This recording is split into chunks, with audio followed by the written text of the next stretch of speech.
Tapi dalam kebingungan kami berangkat saja.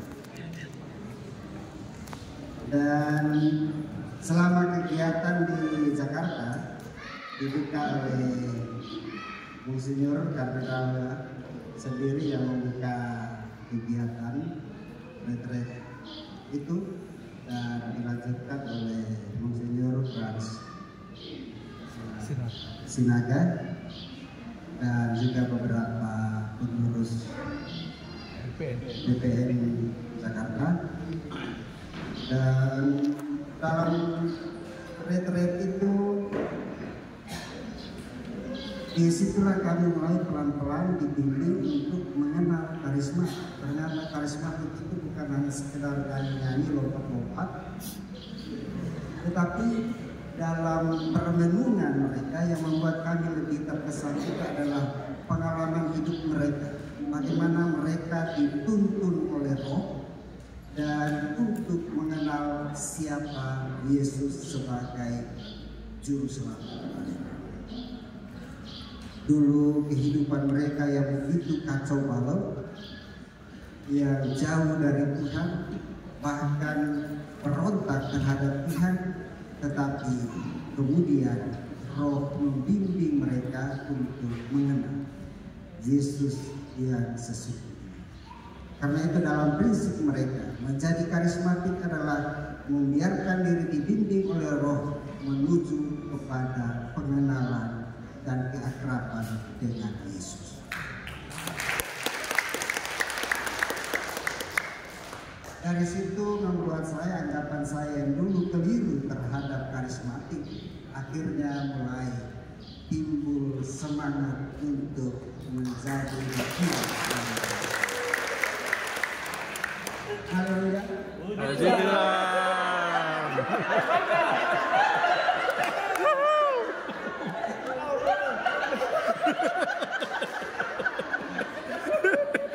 Lita masih berat. Boleh juga apa? Kami mengalami suatu pembaharuan bersama.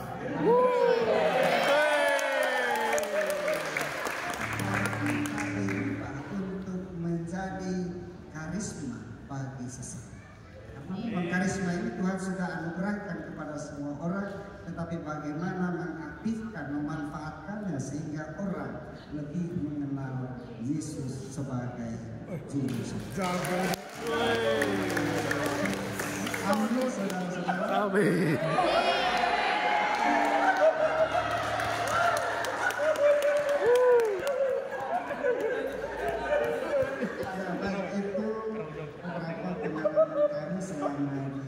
Memang waktunya 4 hari dan sangat padat. Bayangkan kami harus bangun jam 6 pagi, kita sudah misa dan kegiatannya berakhir jam 10 malam. Biasa begitu. Kami yang biasanya tidur siang, semangat tidur siang hilang.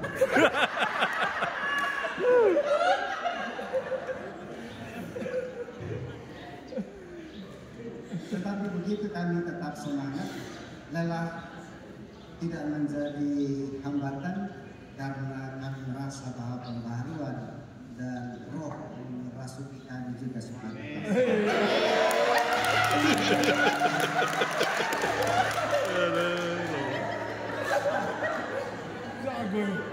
Baik itu saja dari saya, mungkin dari teman-teman lain pasti punya pengalaman yang berbeda dari saya. Selamat siang. Ya, Romo Hiro. Oke, terima kasih Romo Adrianus Dimu yang sudah memberikan cerita mengenai kegiatan di sana. Mungkin ada salah satu Romo Hiro mungkin sebagai moderator anak muda dan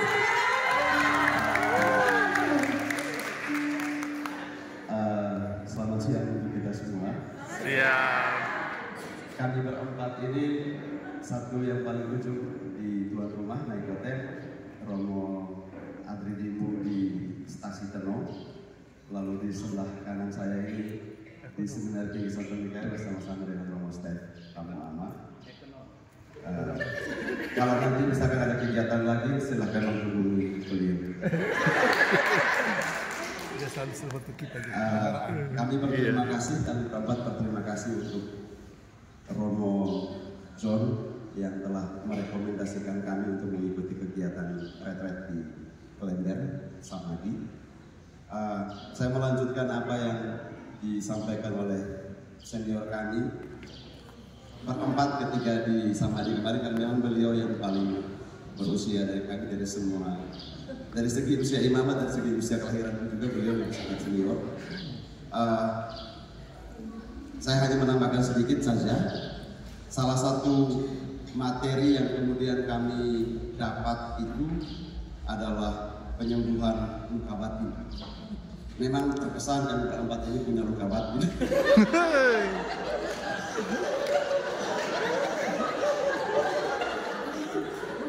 Dan kami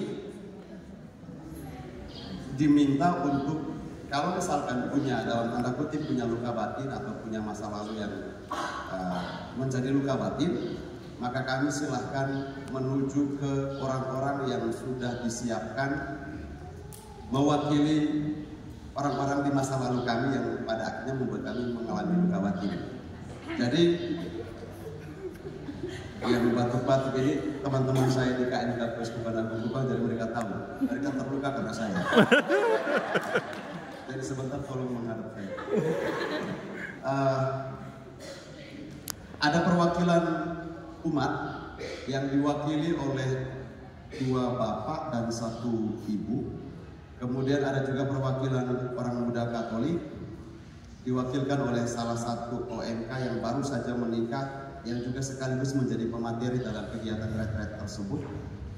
Kemudian yang perwakilan uskup atau pimpinan biara provinsial dan lain-lain itu tidak diwakilkan oleh siapapun, karena langsung ada dalam diri Bapak Uskup Frans Sinaga sebagai moderator karismatik nasional. Dan entah, saya tidak tahu Romo bertiga yang lain menuju ke siapa orangnya, tapi kalau saya sendiri menuju ke umat, mungkin Romo Robin ke Bapak Uskup bisa jadi. Karena di tempat kegiatan itu saya dan Romo Robin sekamar, Romo Adri Dimu dengan Romo Leo Manglea sekamar, lalu kami juga di kiri kanan itu juga dengan pastor-pastor lain.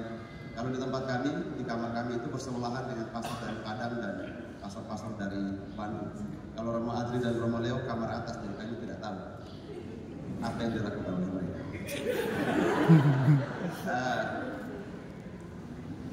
Salah satu hal yang kemudian membuat saya secara pribadi ketika mengikuti kegiatan retret itu, memang ada banyak hal yang didapat, tapi kemudian salah satu pernyataan yang dilontarkan oleh salah satu pemateri, saya sudah lupa orangnya, tapi kemudian bahasa yang digunakan adalah, ini dalam konteks penyembuhan luka batin, kamu yang mengalami luka paling dalam tidak pernah akan bisa mengalami kesembuhan kalau misalkan kamu sendiri tidak pernah mampu untuk mengampuni.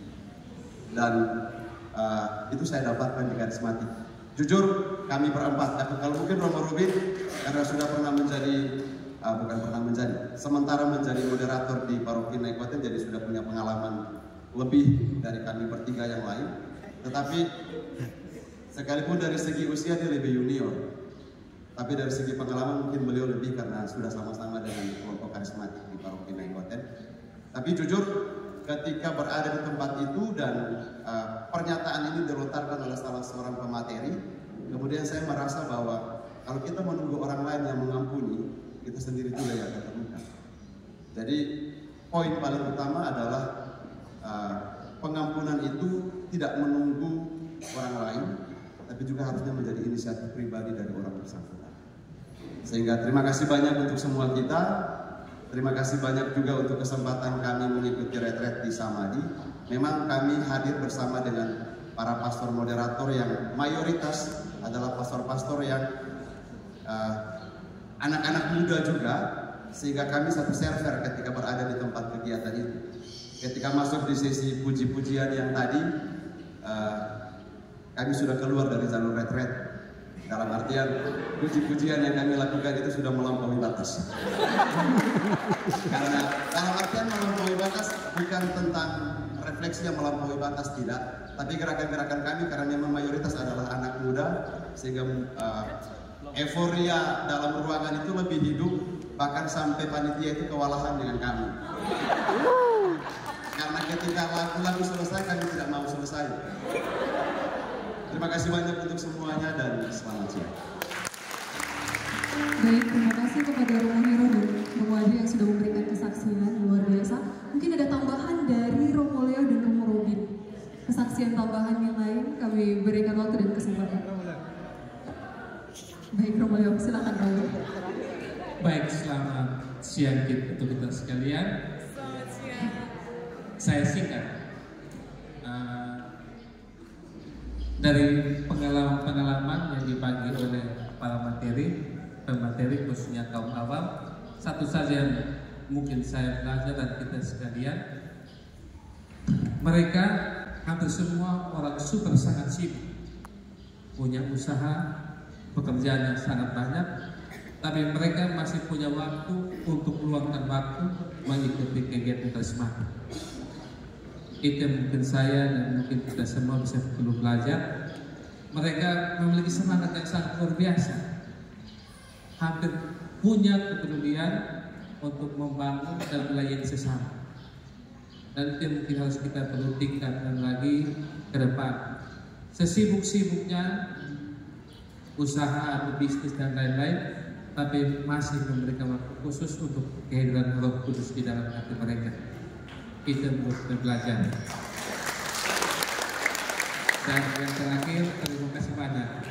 Saya ini memang sudah diminta-minta oleh pengurus dan juga Romo Stef terutama, tapi saya selalu tolak.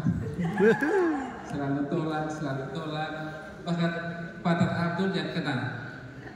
Saya sebagai moderatornya, saya diminta untuk jadi moderator orang muda Santo Mikael, tapi tolak. Dengan alasan yang pokoknya macam kerumutan gila. Tapi tidak juga, pekerjaan banyak. Tapi kali ini mungkin saatnya harus mulai bekerja. Iya, dijadikan operator. Siap.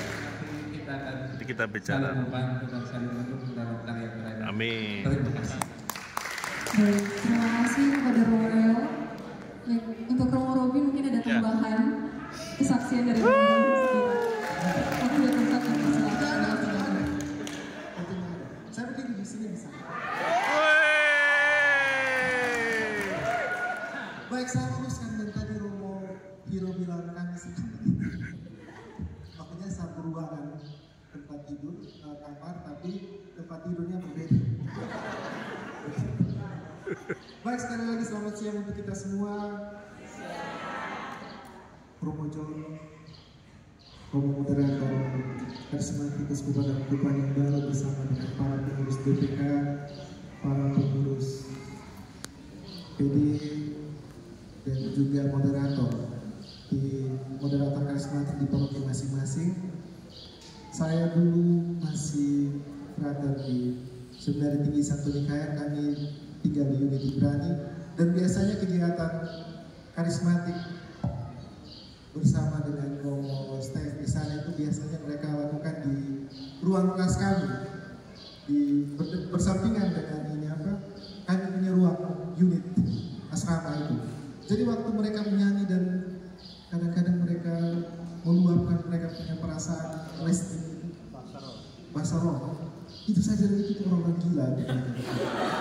Saya paling benci dengan karismatik. Itu saya mau ngomong dengan mereka, saya malu.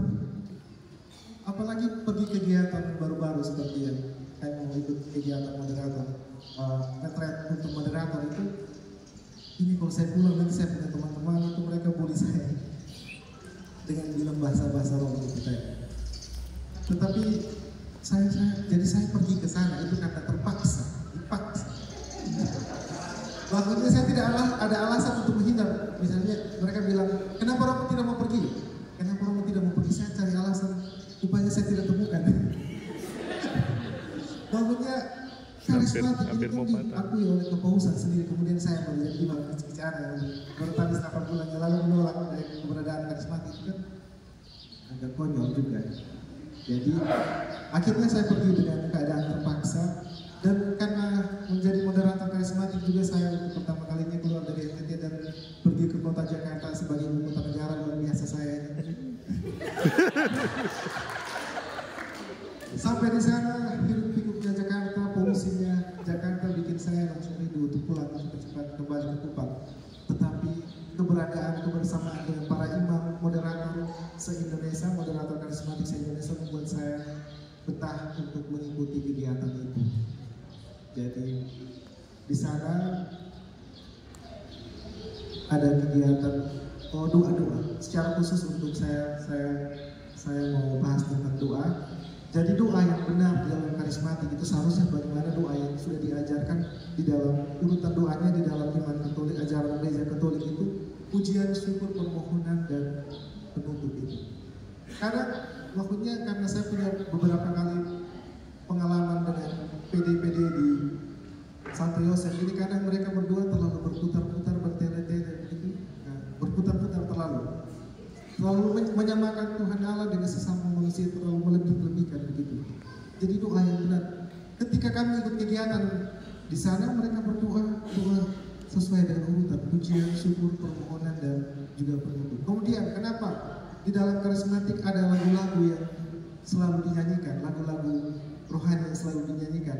Saya awalnya juga saya berpikir bahwa kalau kita berdoa itu jangan terlalu bernyanyi. Tetapi kemudian saya ikut itu kegiatan dan saya refleksi bahwa lagu-lagu yang dinyanyikan itu kan isinya doa. Jadi doa yang dinyanyikan, musik membuat kita untuk semakin mendalami kata-kata, menghayati kata-kata. Kemudian yang ketiga tentang kesaksian. Tentang kesaksian, jadi ketika para pemateri membawakan materi, mereka akan bersaksi tentang pengalaman hidup mereka sebelumnya dan berubah, punya roh yang mengubah hidup mereka. Itu namanya kesaksian. Karena beberapa kali, satu kali, sekitar 2 kali saya ikut kegiatan PD, kegiatan persekutuan doa di salah satu PD di Paroki Santo Yosef Naikoten ini. Mereka punya kesaksian, itu bilang saya melihat ada api melingkar di atas kepala saya, menemukan kesalahan. Itu bukan namanya kesaksian. Kesaksian itu sering pengalaman roh yang mengubah kita punya hidup.